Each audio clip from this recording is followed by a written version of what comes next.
বহুল প্রতীক্ষিত ত্রয়োদশ সংসদ নির্বাচনের বাকি মাত্র ১ মাস। জোরে সোরে চলছে ইসি ও দলগুলোর প্রস্তুতি। এমন বাস্তবতায় ইলেকশন ইঞ্জিনিয়ারিং প্রতিরোধে সেমিনারের আয়োজন করে ডাকসু ও ডেমোক্রেটিক বাংলাদেশ।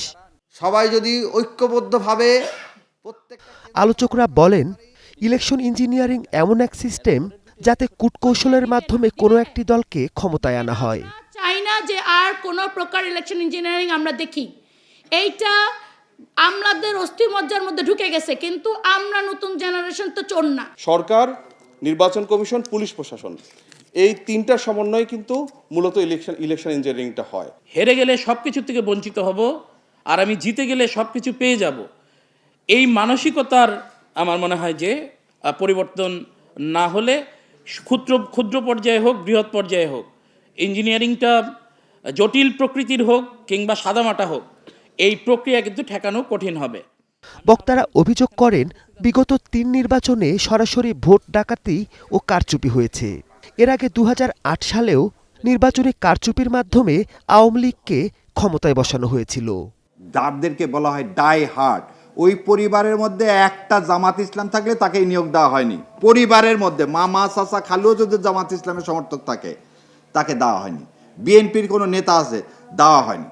তার মানে হচ্ছে এরা ওই যে বলেন সাচ্চা মুসলমান, এরা হচ্ছে সাচ্চা আওয়ামী লীগ। রাজনৈতিক দলগুলোর যে মনোভাব, মিডিয়ার যে মনোভাব, প্রশাসনের যে মনোভাব, নির্বাচন কমিশনের যে মনোভাব, তারা মনে হচ্ছে একদিকে ঝুঁকে পড়তেছে। সমতল মাঠের যে কথা বলছে সেটা নিয়ে আমাদের ট্রাস্ট ডেফিসিট তৈরি হচ্ছে, আস্থার সংকট তৈরি হচ্ছে। আমরা অনুরোধ করব, আপনারা এই ভুল করেন না। এ সময় সুষ্ঠু নির্বাচনের স্বার্থে লেভেল প্লেইং ফিল্ড নিশ্চিতের দাবি জানান বিশেষজ্ঞরা। এই যে দেখবেন কিছু প্রশ্ন অনেক দল থেকে উঠতেছে, মাঠ সমতল না। এখন ইলেকশনের মাঠ যদি সমতল না থাকে তাহলে তো খেলাটা হবে না, জমবে না। আপনি একটা দলকে পাহাড়ের উপরে দিয়ে দিলেন, আর একটা দলকে পাহাড়ের নিচে দিয়ে দিলেন। যে উপরে থাকে সে শুধু বল নিয়ে নিচে গোল দিতে থাকবে, আর যে নিচে আসে সে তো গোল দিতে পারবে না, বল নিয়ে উপরে উঠতে পারবে না। এই জন্য মাঠটাকে সমতল রাখা, এই দায়িত্বটাও ইলেকশন কমিশনের, তার যে হ্যান্ডসগুলো আছে তাদের দ্বারা এই কাজটা করে ফেলা। সেক্ষেত্রে নির্বাচন কমিশনের নজরদারি বাড়ানোর তাগিদ এই নির্বাচন বিশেষজ্ঞের।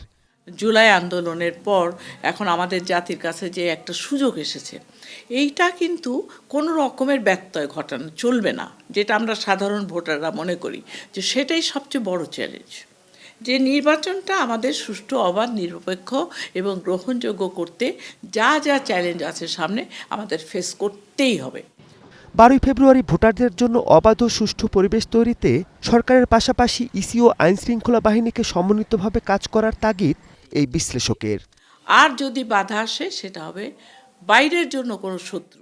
Mahmudul Hasan, star news, Dhaka.